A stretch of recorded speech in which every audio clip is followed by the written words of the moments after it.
এবং অতীতে যে কয়েকটি তার যে বক্তব্য, সকল বক্তব্যের চাইতে এবারের যে অডিওটি, এটি মনস্তাত্ত্বিক বিশ্লেষণে বর্তমান বাংলাদেশের রাজনৈতিক যে পরিবেশ পরিস্থিতি সেটি আন্দাজ করা এবং আগামীতে আওয়ামী লীগের নেতৃত্ব, রাজনীতি এবং সেই রাজনীতিতে শেখ হাসিনার গুরুত্ব কতটুকু, এই বিষয়গুলো আন্দাজ করার যদি কেউ চেষ্টা করেন খুব সহজেই অডিও ক্লিপ থেকে বুঝতে পারবেন।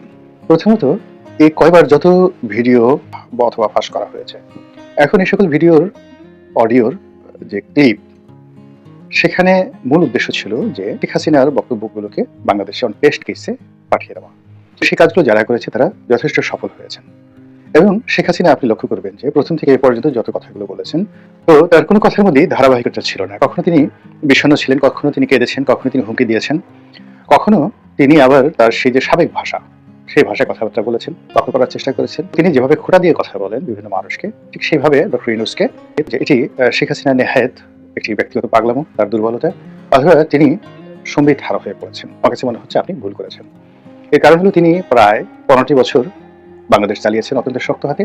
ওটাই ছিলেন একেবারে শেষক্ষণ পর্যন্ত তার দলের কোটি কোটি নেতাকর্মীদের মধ্যে একমাত্র তিনি ছিলেন ভাবলেশহীন এবং ভয়হীন। তার সঙ্গে যারা ছিলেন সেনা কর্মকর্তা, সিভিল সার্ভিসের কর্মকর্তা থেকে শুরু করে আরো অনেকেই, তারা ভয়ে কম্পমান ছিলেন। রাজনৈতিক যে সকল নেতৃবৃন্দ সেখানে ছিলেন একেবারে শেষক্ষণ পর্যন্ত অত্যন্ত দৃঢ়তার সঙ্গে ছিলেন, সবাইকে সান্ত্বনা দিয়েছেন এবং তার মধ্যে ভয়, অনুশোচনা, আতঙ্ক কোনো রকম তার বডি ল্যাঙ্গুয়েজে ফুটে ওঠেন। আপনারা যদি তার চলে যাওয়ার সেই দৃশ্য দেখে থাকেন এবং আপনার যদি যে মৌখিক বা ফেসিয়াল এক্সপ্রেশন সম্পর্কে ধারণা থাকে, তো ওই সময় লক্ষ্য করবেন যে তাকে জড়িয়ে ধরে বা তাকে স্পর্শ করে একজন সরকারি কর্তা, মহিলা কর্তা অজয় কাজ ছিলেন। কিন্তু এই ঘটনায় শেখ হাসিনা একটু বিচলিত না হয়ে তাকে সান্ত্বনাও দেননি। খুব দৃঢ়তার সঙ্গে তিনি এরকম তার অভিব্যক্তি আপনি ফেসিয়াল এক্সপ্রেশনে খুঁজে পাবেন।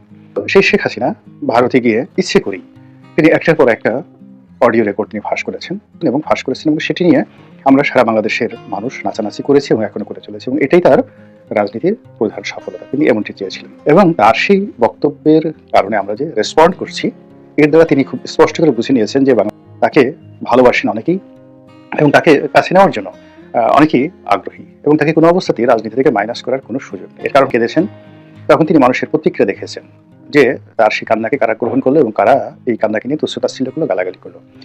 যখনই তার কোনো একটা বক্তব্য মানুষের দৃষ্টিতে আসছে এবং মানুষ সেটা নিয়ে রেসপন্স করছে, ইট মিনস তার একটা সোশ্যাল ভ্যালু রয়েছে। আবার ধরুন যখন তিনি হুমকি দিচ্ছেন যে আমি টুস করে ঢুকে পড়বো এবং তার সেই টুস করে ঢুকে পড়া নিয়ে যখন আমরা আলাপ করছি, আলোচনা করছি, তিনি তাকে ভয় পাওয়া হচ্ছে। তারপর তাকে কেন্দ্র করে আমাদের প্রায় প্রতি মুহূর্তে যে প্রতিক্রিয়া ব্যক্ত করছে, তো 5 মাসে অন্তত 50টি অ্যাঙ্গেলে তাকে নিয়ে রাষ্ট্র, সরকারি কর্মকর্তা, তারপরে এখন যারা উপদেষ্টা রয়েছেন তারা এবং সর্বোপরি রাজনৈতিক নেতৃবৃন্দ রয়েছেন শেখ হাসিনাকে নিয়ে এবং আওয়ামী লীগকে নিয়ে অন্তত 50 বার তাদের সিদ্ধান্ত পরিবর্তন করেছেন, চিন্তা পরিবর্তন করেছেন, ভাষা পরিবর্তন করেছেন এবং অনেকগুলো সিদ্ধান্ত পরিবর্তন করতে তারা বাধ্য হয়েছেন। যেমন ধরুন শাহাবুদ্দিন চুপ্পুকে সরিয়ে দেওয়া, শাহাবুদ্দিন চুপ্পুকে সরিয়ে দেওয়ার পর আওয়ামী লীগকে নিষিদ্ধ করা, এই বিষয়গুলো। এরপর আওয়ামী লীগকে রাজনীতি থেকে আলাদা রাখা, 2024 সনের যে বিপ্লব বা গণ-অভ্যুত্থান এটিকে প্রতিস্থাপন করা এবং আরো অনেক কিছু। কোনোটাই কিন্তু কনস্ট্যান্টলি এবং যাকে বলা হয় কনসিস্টেন্টলি সরকার বা যারা বিভিন্ন পক্ষ রয়েছে তারা সেটি চালিয়ে যেতে পারেনি। শেখ হাসিনা এবং আওয়ামী লীগের যে গুরুত্ব, এই গুরুত্ব আপনাকে মানতেই হবে। এই কারণ কি হলো, তার যে স্পর্ধা, তার সাহস, তার শক্তি, তার যে স্যাটায়ার করার ক্ষমতা, মানুষকে নিয়ে ঠাট্টা মশকরা করার ক্ষমতা, মানুষকে নিয়ে স্টিল করার ক্ষমতা যেটা আগে ছিল, এটি এই বর্তমান যে মানতে পারে। যে বয়সে মানুষ সাধারণত জিকির করে আল্লাহু আল্লাহু, তাহাজ্জুদ নামাজ পড়ে।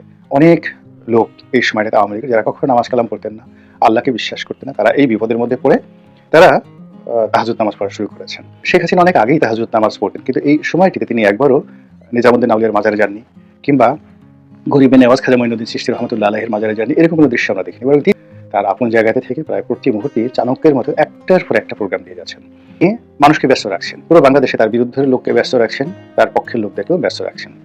অনেকের মনে আশা তৈরি করে ফেলেছেন আর অনেকের মনে হতাশা তৈরি তুলে ফেলেছেন। সেই তার যে শক্তিমত্তা, যে রাজনৈতিক কর্মকুশলতা, এখানে তিনি সফল। তুলিপ সিদ্দিকী তার মন্ত্রিত্বে চলে গেল, যেখানে তার আপন কন্যা পুতুল তার সেই যে পদ পদবি নিয়ে টানাটানি চলছে এবং বিভিন্ন অ্যাঙ্গেল থেকে বলা হচ্ছে যে তাকে যে কোনো মুহূর্তে বিশ্ব স্বাস্থ্য সংস্থা থেকে বাদ দেওয়া হতে পারে। তার একমাত্র সন্তান সজীব ওয়াজেদ জয় আমেরিকাতে, তিনি এখন FBI নজরদারিতে আছেন বলে আমরা প্রচার করছি। সঙ্গে তার পরিবারের কেউ দেখা সাক্ষাৎ করতে পারছেন না, এটা আমাদের প্রচারণা। এই মেসেজ ছিল তিনি এখনো পর্যন্ত হতাশ হয়ননি। তার মতো জায়গাতে অন্য কেউ থাকলে গড়াগড়ি করে কান্নাকাটি করতেন, অনেকে অসুস্থ হাসপাতালে ভর্তি হতেন। তিনি বাংলাদেশ থেকে চলে গেছেন, সেটা যেভাবেই হোক তিনি চলে গেছেন। তিনি ক্ষমতা হারিয়েছেন, তার যে বিষয়গুলো গর্বের বিষয় ছিল, বস্তু ছিল, সেই বিষয়গুলো তছনছ হয়ে গেছে। কোনজন ছিলেন তারা সবাই পলাতক অথবা জেলে গিয়েছেন। এবং তার নামে সারা বাংলাদেশে যে 1975 সালের 15 আগস্টে তার উপর এবং তার পরিবারের উপর যে নির্মম ঘটনা ঘটেছে, সেই নির্মম ঘটনা যদি আপনার আমার জীবনে ঘটে, আমরা জীবনে কথা বলতে পারতাম না, বোকা হয়ে যেতাম, বোবা হয়ে যেতাম। তো শেখ হাসিনা এত কিছুর পরও যে উজ্জীবিত হচ্ছেন, এখনো তিনি নির্দেশনা দিতে যাচ্ছেন, আবার তিনি স্বপ্ন দেখছেন এদেশ তিনি আবার আসবেন, আবার শাসন করবেন, আবার তিনি